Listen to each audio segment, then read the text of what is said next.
il y a la sœur Fabienne aussi qui appelait tout à l'heure. On va la joindre et puis on revient à toi. Amen. Elle appelait depuis, eh bien, la Russie. Elle voulait intervenir.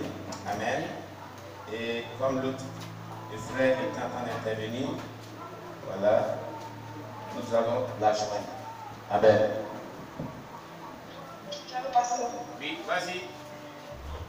Ce que je retiens sur le premier thème concernant les bergers, je retiens que les bergers doivent être guidés en toutes circonstances par Dieu, par l'Esprit Saint. Sinon, ils seront dans l'égarement et il manquerait de sagesse et d'intelligence. Aussi, nous, étant chrétiens, nous devons veiller aussi à ne pas se laisser guider et diriger par n'importe quel berger. Parce que si nous nous laissons diriger par n'importe quel berger, si ce berger est égaré, nous aussi nous serons dans l'égarement. Maintenant, concernant le deuxième thème, qui est l'onction, le chrétien doit chercher en toutes circonstances l'onction et savoir comment elle se manifeste avec lui. Si c'est dans la louange ou dans la prière, savoir comment pouvoir attirer l'onction à lui. Amen. Et aussi, il doit se poser des questions fondamentales sur sa vie. Se demander à Dieu quelle est l'appel, ce pourquoi il venait l'appeler sur la terre. Dans quel domaine? Parce que s'il ne pose pas ce genre de questions à l'Éternel, il sera poussé à convoiter l'appel d'un autre. Il sera encore dans l'égarement. Il va rentrer dans la volonté permissive de Dieu. Concernant le troisième thème de Kitsé Bani, c'est par rapport au feu. On ne doit pas se précipiter pour faire des vœux à l'Éternel parce que si on ne les respecte pas, c'est un danger pour nous. Et concernant la Sainte Seine, on ne doit pas prendre la Sainte Seine, ce n'est pas permis à tout le monde, il faut être baptisé, il faut d'abord être né de nouveau, il faut être dans la sainteté avant de la prendre, sinon c'est une malédiction contre nous. Aussi l'hospitalité, nous devons être bienveillants envers les indigents, aussi le road. Sinon l'Éternel va effacer notre nom du livre de vie. Voilà ce que j'ai retenu. Amen, c'est vraiment bien dit. On acclame le Seigneur Jésus. Ça c'est très bien aussi depuis la Russie. Sois béni. Merci bien. Nous saluons les Russes. Nous saluons Vladimir Poutine. On acclame Jésus. Oui. Oui, le frère Jacques. Voilà, il va nous dire ce qu'il a compris.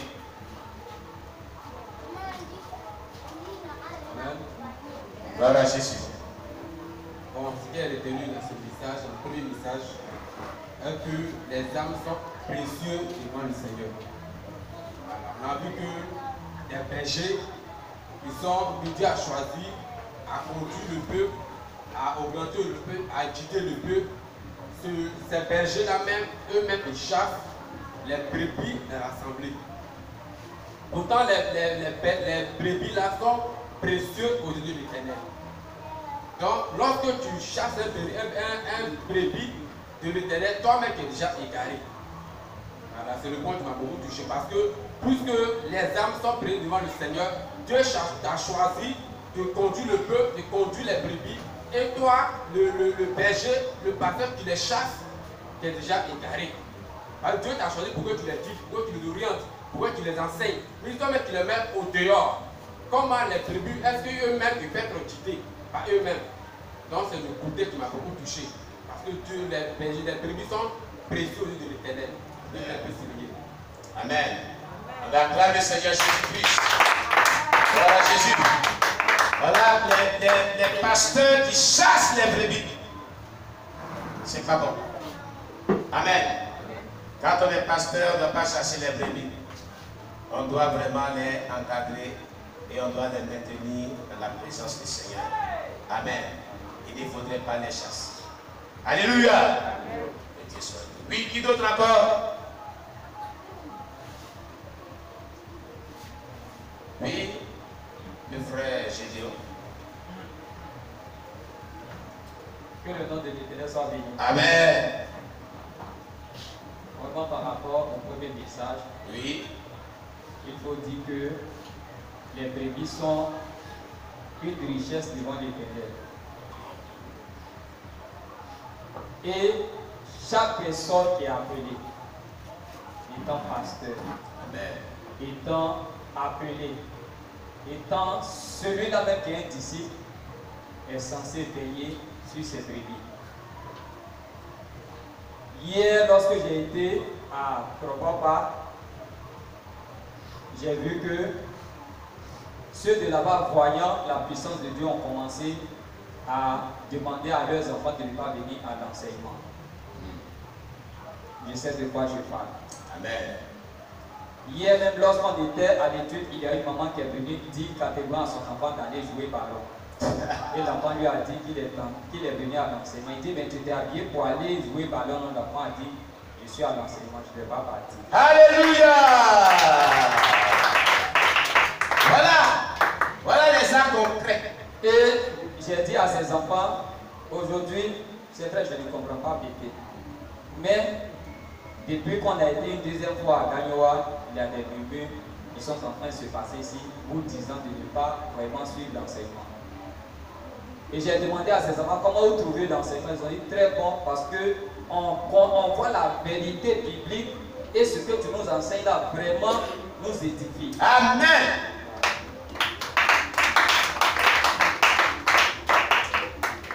J'ai dit aujourd'hui, sachez une chose. Tout ce que je vous dis ici, là, je n'invente pas. Cela vient de la parole de Dieu. Vous êtes là.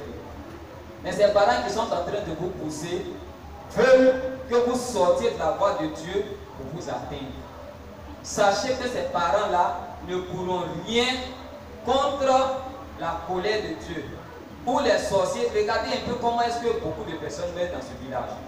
Peut-être ils ont mis le nom de certaines personnes sur la liste qu'ils veulent tuer, mais à cause de ce que vous êtes chaque fois affermis dans la parole de Dieu et que je prie pour que Dieu veille sur vous, il ne peut pas vous atteindre.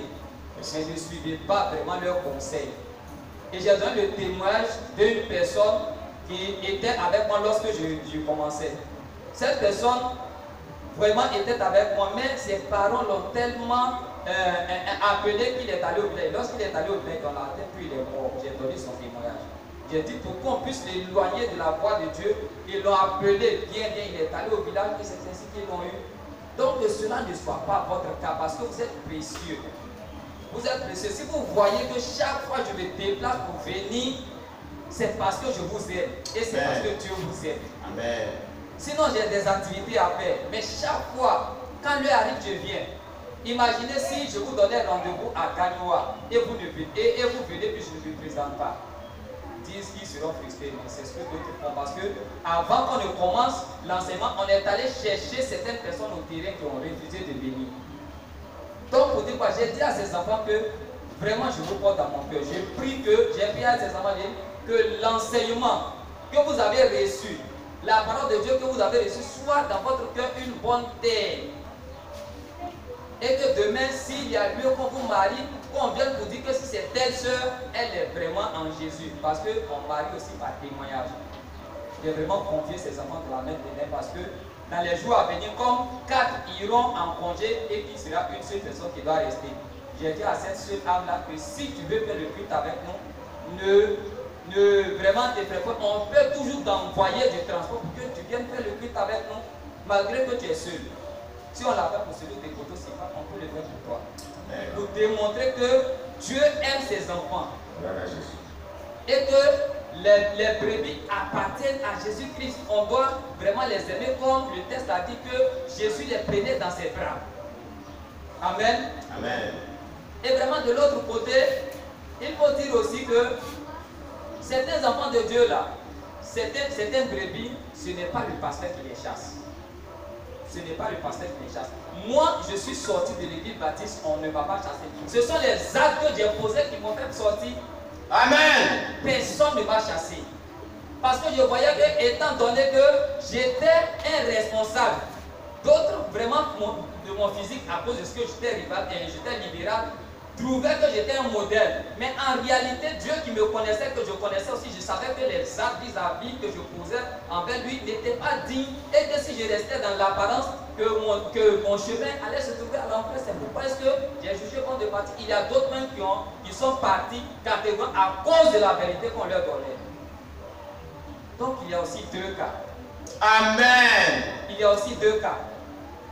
Par rapport à l'onction, je veux dire que papa même a donné l'exemple de Kakou Sévérin et de l'homme de Dieu. L'onction a des dimensions. C'est lorsque tu grandis que l'onction grandit. Lorsqu'on a dit à Kakou Sévérin qu'il y a un homme de Dieu qui venait, il a eu confiance en lui pour dire que moi aussi je suis serviteur de Dieu. On lui a dit qu'il faut bien t'asseoir parce que souvent quand il vient, l'onction fait que d'autres personnes tombent. Il a dit que moi aussi je suis serviteur de Dieu. Mais à l'arrivée de l'homme de Dieu, il a été terrassé. Pourquoi? Parce qu'il ne faut pas vraiment avoir la taille que j'ai et puis commander la même mesure que le frère Ézéchiel. Cela va vraiment m'engloutir. Et ce qui m'a vraiment marqué, c'est que Dieu avait Élie avait moins Élisée, mais pendant ces 10 ans, il était vraiment comme son serviteur. Il ne s'est pas glorifié de ce qu'on l'a moins, mais il est resté soumis jusqu'à ce qu'il reçoive de son père spirituel la bénédiction. Amen. C'est pour dire aussi que les messages sont liés. Si tu es appelé, tu dois vraiment rester dans la ligne de conduite de ton père spirituel afin qu'il puisse vraiment te transmettre l'onction et que tu puisses produire. Parce que sans enseignement, tu ne peux rien produire. C'est l'enseignement. Toutes personnes qui sont dans la Bible ont suivi des enseignements qui leur a permis dans la patience d'être efficaces dans l'exercice de leur ministère.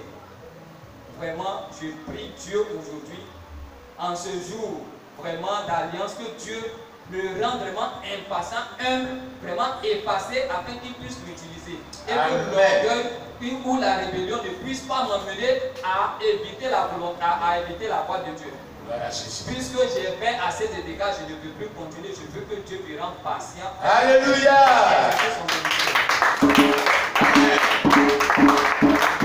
Amen.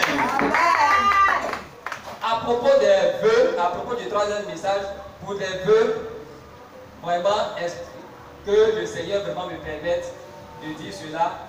Je sais que je dois beaucoup à Dieu parce que par le passé, j'ai pris des engagements.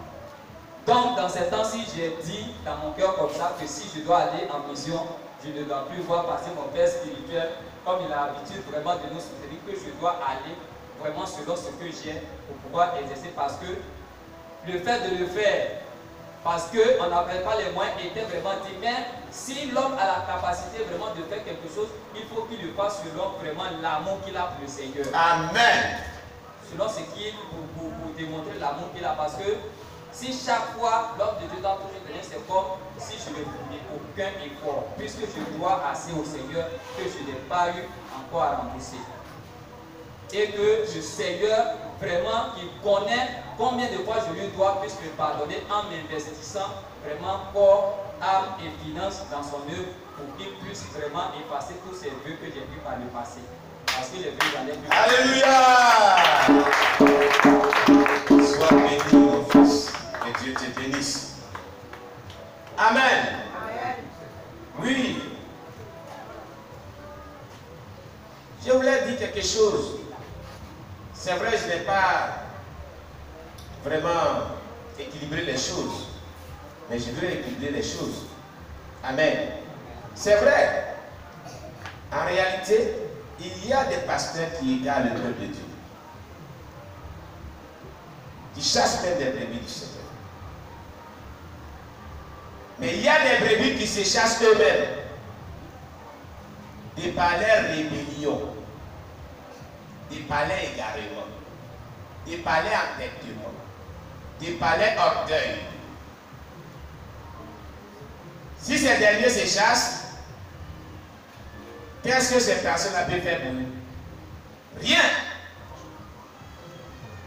Rien. Alléluia. Amen.